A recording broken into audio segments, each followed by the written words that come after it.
Next on Currents News, the rebuilding of Notre Dame Cathedral is already underway and donations to pay for the massive project are pouring in. Currents News' Michelle Powers is on the scene in Paris where the smell of smoke is still strong. She talks to the Archbishop of Paris about reconstructing the face of the Catholic Church. Brooklyn's Bishop Nicholas DiMarzio and most of the diocese priests participate in an important Holy Week service that makes many of the church's sacraments possible. Plus, Catholic students in Queens have done something special so that people could have clean drinking water. The news starts right now.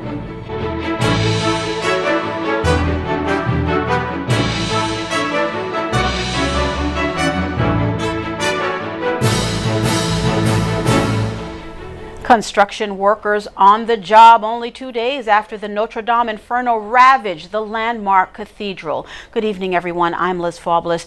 Donations are pouring in for the restoration of the world-famous symbol of the Catholic faith. French President Emmanuel Macron said he wants Notre Dame rebuilt in 5 years. Omar Jimenez is in Paris with the latest on the massive undertaking.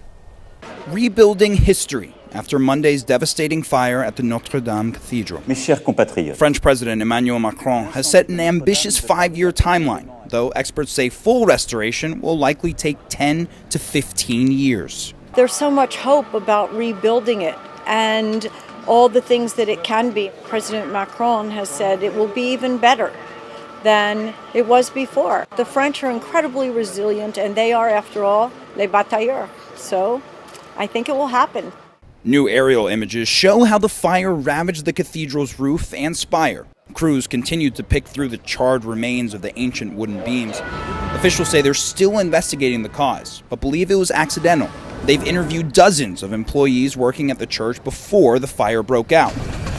Meanwhile, money for restorations continues to pour in. Nearly $1 billion have been donated so far, including millions from luxury brand LVMH Group. You know, the power of the symbol is very important. We thought that whatever we do, we have to donate money, but we also have to donate time.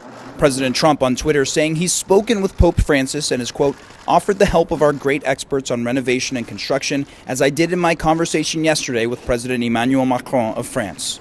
In Paris, Omar Jimenez, Currents News. Currents News' Michelle Powers is on the scene in Paris. She's talked to the city's archbishop and others about the Notre Dame Inferno. Though the blaze broke out 2 days ago, you can still smell the smoke outside Notre Dame Cathedral. Charred remains, burns on stone, a skeleton in the heart of Paris. Many onlookers like myself are here for the very first time, making their way through blocked off streets and barriers to pay their respects for what was lost and to thank God for what remains. Some Parisians can't help but come back day after day. It's like attraction, you know, I can't leave the place. I'm sticking here. Notre Dame is Paris, I think. Even if you're not Catholic, even if you're tourist, the tourists, I mean, everyone come in Paris and just want to visit Notre Dame. Another couple from Long Island were just inside last week. They consider themselves the lucky ones. It's very sad. It's like breaking my heart. I mean, something that's lasted this many centuries, to see it go up like that, it's pretty devastating.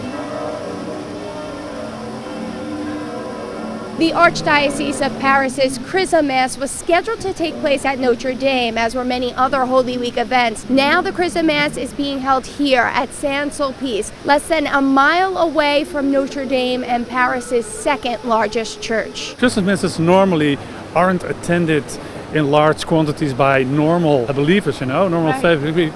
But this is special because normally this mass is in Notre Dame, and because of fire it can be there, and all these people are homeless. So then they come here just to be together. The Archbishop of Paris, Michael Aupetit, says that he hopes this mass will restore people's faith, that they can rebuild Notre Dame, and that they will restore the faith of the Catholic Church. In Paris, Michelle Powers, Currents News. Stay with Currents News for the latest developments on the Notre Dame Inferno. Our Michelle Powers will continue to report on the situation from Paris through the rest of the week. Pope Francis said he was very distressed about the tragedy in his first public remarks since the fire. This morning he spoke directly to the French people. My condolences, my sorrow at the fire in Notre Dame. I was particularly pained by this, and I'm very, very near to you, particularly those who put in such effort to save the Basilica.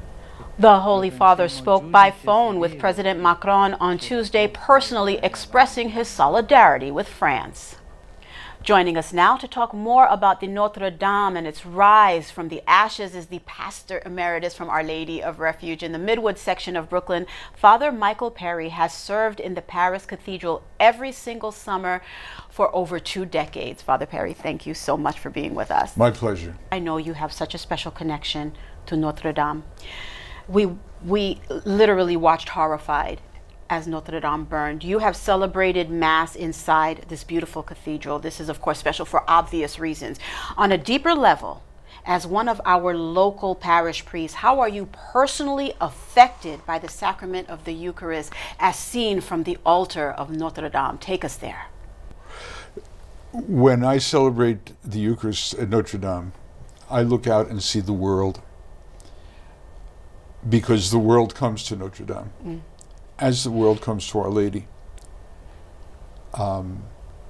We have a parish, Our Lady of the Blessed Sacrament. Notre Dame is Our Lady of the Blessed Sacrament in Paris, because people from all over the world come there. As a tourist site, it's the most visited site in Paris. As a religious site, people come, some believers, some not. But when they see the Mass being celebrated, they know that the Mass is the center of our Catholic faith.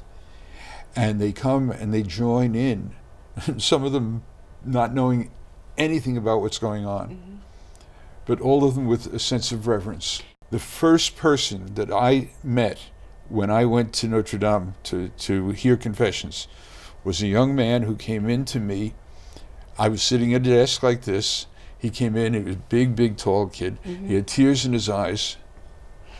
And he stood in front of me and he said to me, I've never been in such a holy place in my life.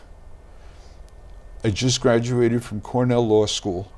I'm Jewish. Tell me about God. And so we spent a half hour. Those sacred relics are sacramentals. They're things that help us approach God. And God approaches us through them. Father Perry, tell us about the people that work inside Notre Dame, that contribute to its grandeur on a day-to-day basis. They're simple, ordinary, everyday people, just like the people who built the cathedral. The people who work there are wonderful people, and I have the honor of being part of that community every summer. These are people who come to Notre Dame, who have a society there where they work together. It's a community. Some of them are Muslims, some of them are Catholics, some of them are not. Some of them practice, some of them don't. But every one of them is there around Our Lady, Notre Dame. Father, some priests, including Father Anel, who ministers to the French faithful in the Brooklyn Diocese, say this devastating incident, it sends a message to the faithful. There are signs behind that. Do you agree? Did you see a sign when you were watching? No, but I see something happening now after it. And that is that in a very secular world, the sacred is rising from the ashes. Shakespeare talks about Christ rising from the ashes as the phoenix. This is the phoenix rising. And the president of a secular country stands next to the rector of the cathedral, and they stand there while the flames are still going up. Something is happening in France right now. Let us leave it there. That is the perfect last word. Thank you so much, Father Perry. I Okay. know our heart bleeds for you. Thank you for joining me. Thanks. Turning now to Holy Week, the most important time of the year for Catholics. Brooklyn's Bishop Nicholas DiMarzio presided at a liturgy last night that makes many of the church's sacraments possible. Currents News' Tim Harfman reports. Bishop Nicholas DiMarzio blessed the sacred oils used to administer the church's sacraments. The oils sanctify the sick, baptize new Catholics, ordain priests, and anoint altars. The oil that's blessed will be used in every parish, in every hospital. so that those receiving sacraments, those who will be coming into the church, receive the various anointings, they will use the oil that the bishop himself consecrates. With nearly 300 hands extended, almost every priest from Brooklyn and Queens joined in the blessing. From ancient times, the bishop gathered with his presbyterate during the days of Holy Week, and we continue to do that to the day. And we're very blessed in Brooklyn. We might have traffic, but we're close to each other. And they stood shoulder to shoulder as the priests and deacons renewed their vows. Amen. In his homily, Bishop DiMarzio spoke of the church's mission to protect minors from abuse. We must and we can do better. We must make reparation for the past, as well as making sure that this type of abuse never occurs again. In Prospect Heights, Tim Harfman, Currents News. Net TV is the place to be for Holy Week coverage. Special live programs will be televised throughout Christianity's most important time of the year. On Holy Thursday, the Chrism Mass from the Vatican will be broadcast at 2:30 p.m. Currents News will air at a special time, 6:30 p.m. Will be followed by the Mass of the Lord's Supper, celebrated by Bishop DiMarzio at St. James Basilica at 7 p.m. On Good Friday, the Passion of the Lord will be commemorated at St. James Basilica. Live coverage begins at 3. Currents News again airs at a special time, 6:30 p.m. ahead of the Way of the Cross, with Pope Francis presiding from Rome at 7 p.m. The Easter Vigil from the Vatican will be televised at 2:30 p.m. The vigil at St. James Basilica will get underway at 8. The full Holy Week television schedule is posted at netny.tv. Asylum seekers trying to enter the United States will be detained while their cases are pending. The decision could impact thousands of migrants apprehended at the U.S. border. The move comes from Attorney General William Barr, and it's his first on immigration. Court challenges to the order are expected. An 18-year-old woman suspected of making threats towards Denver area schools, including Columbine High School, is dead tonight. It's the latest development in a story that led to the closure of schools for more than 500,000 students today. Kristen Holmes reports. A manhunt in Colorado finally over. We are relieved that the threat to our schools and community is no longer present. Authorities announcing 18-year-old Sol Paez, a Florida senior who made credible threats to Colorado schools, was found dead. The FBI recently just confirmed that they have found Ms. Paez deceased from an apparent self-inflicted gunshot wound. Officials say Paez was, quote, infatuated with the Columbine massacre and made threats after flying from Miami to Denver Monday night and legally purchasing a pump-action shotgun and ammunition just days before the 20th anniversary of Columbine, prompting Denver Public Schools and almost 20 other school districts to close. When this threat came in, we are used to threats, frankly, at Columbine. This one felt different, it was different, and it certainly had our attention. School officials say normal school operations will resume tomorrow with heightened safety and security procedures. We're not a tourist attraction, and we're not a place for you to come and gain inspiration. Kristen Holmes, Currents News. There's a lot more news headed your way. Catholic students in Queens have done something special so that people could have clean drinking water. The U.S. National Shrine of the Immaculate Conception is swinging into action after the Notre Dame Inferno. In moments, I'll speak with the Basilica's rector. The tablet's got something new starting this week. A preview is ahead. Do you have a story idea or want to share a tip? Email us at newstips@desalesmedia.org or call our 24-hour number 718-517-3122. We'll be right back.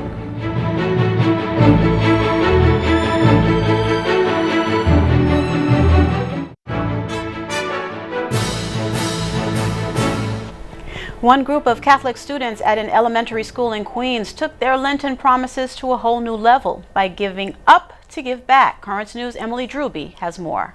Good morning. Good morning, boys and girls. Patricia Brintle visiting St. Luke's School in Whitestone to pick up a special check. Kids at the school gave up sugary drinks for Lent to help a campaign called H2O for Haiti, donating the money they would have spent on the drinks to build a clean water well. The project is being done by Brintle's nonprofit From Here to Haiti. Having something as simple as just a pop or some juice and give that in order that another child somewhere, across the ocean can have fresh drinking water is really something that will remain with them for the rest of their lives. From Here to Haiti repairs Catholic churches and other buildings destroyed by the 2010 Haitian earthquake. So far, they've finished over 50 projects.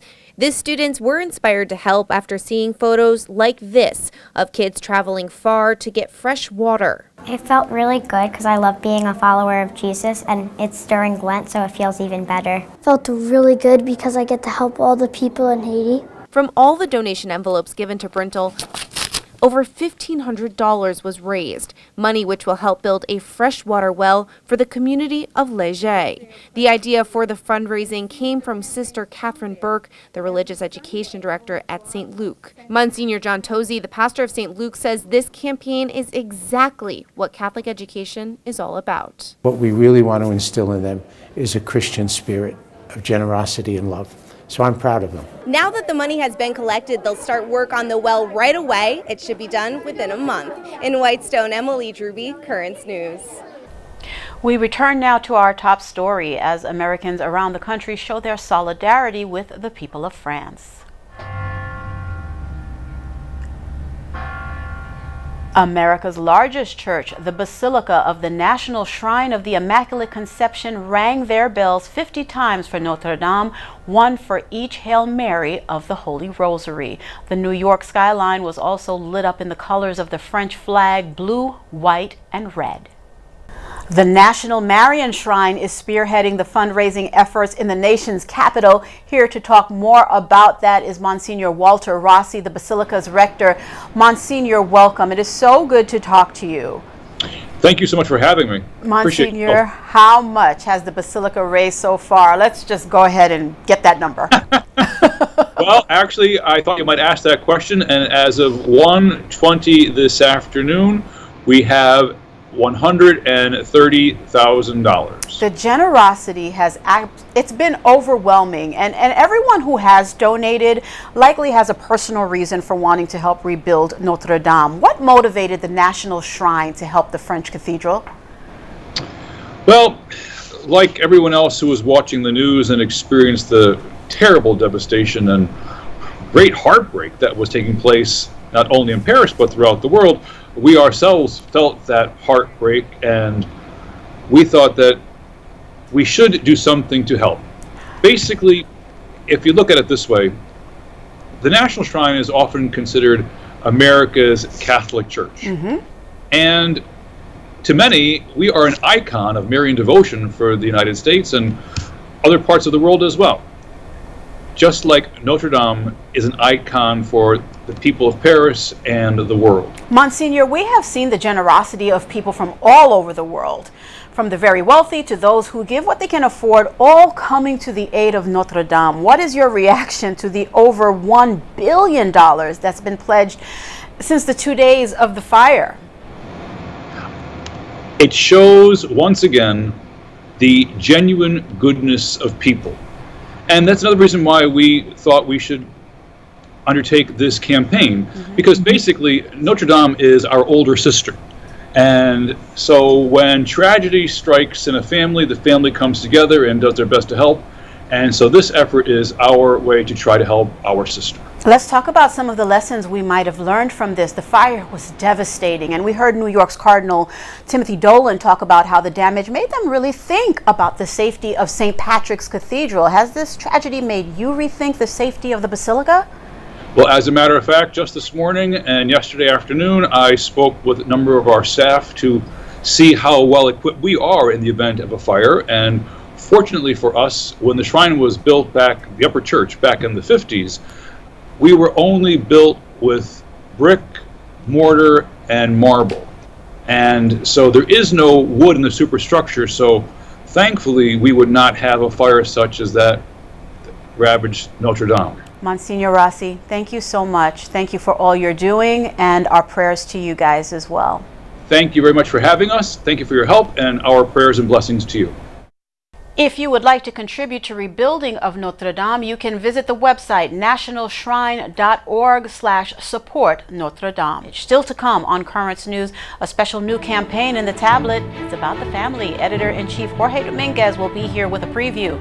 And we'll tell you why Catholics worldwide are being asked to help the Holy Land this Good Friday. We'll be right back.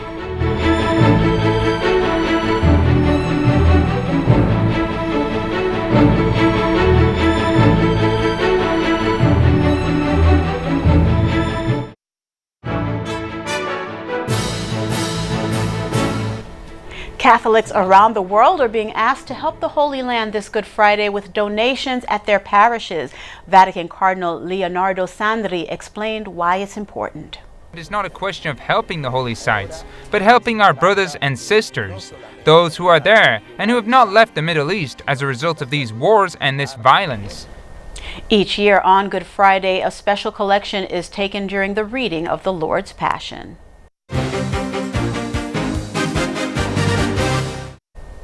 There's something new in the tablet and the story of a rabbi who went to a Catholic school to teach students. Joining me now is the paper's editor, Jorge Dominguez, to talk more about all these things. Jorge, always something fun and new happening in the tablet. This week, as you know, not only a sacred time for Catholics as we prepare to celebrate the risen Lord on Easter Sunday, but the Jewish community is also celebrating Passover, which begins on Friday. Now, some Catholic school students from a Queens school learned more about that. Tell me. Yes, I mean, they invited the rabbi to the school to explain to them something that we all should know.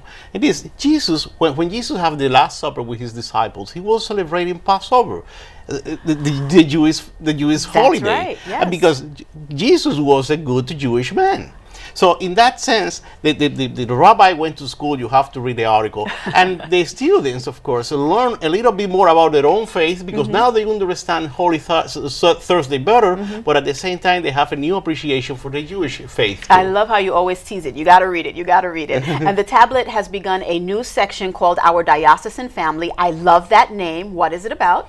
Again, sometimes we forget that the paper is the paper of all the people of this diocese. This is the paper of the faithful, and we want to remind them of that. How? We started a new section called Our Diocesan Family, and you can send your pictures to the paper, baptism, First Communion, school activities, and we are going to publish them. And where do we send all these wonderful pictures? Well, you have to send the pictures to our website, thetablet.org/Our Diocesan Family, and we need high quality pictures, please. Okay, high-res pictures. Thank you so much. The tablet is also your pro-life newspaper. You can follow the latest news about the sanctity of life in the printed version of the tablet, which is in churches across the diocese right now, or maybe in your mailbox with a subscription. Your support for the tablet is needed to ensure that Catholic journalism will thrive well into the future. If you subscribe to the tablet, you'll save up to 55%. Go to the website, thetablet.org/home55, or call 877-883-8356. And with that is Currents News. Please know that tomorrow Currents News will air at a special time, 6:30 p.m., and we will be followed by live coverage of the Mass of the Lord's Supper celebrated by Bishop DiMarzio at St. James Basilica at 7 p.m. I'm Liz Faublas. Thank you for joining us, because we are putting your faith in the news. I hope to see you again next time.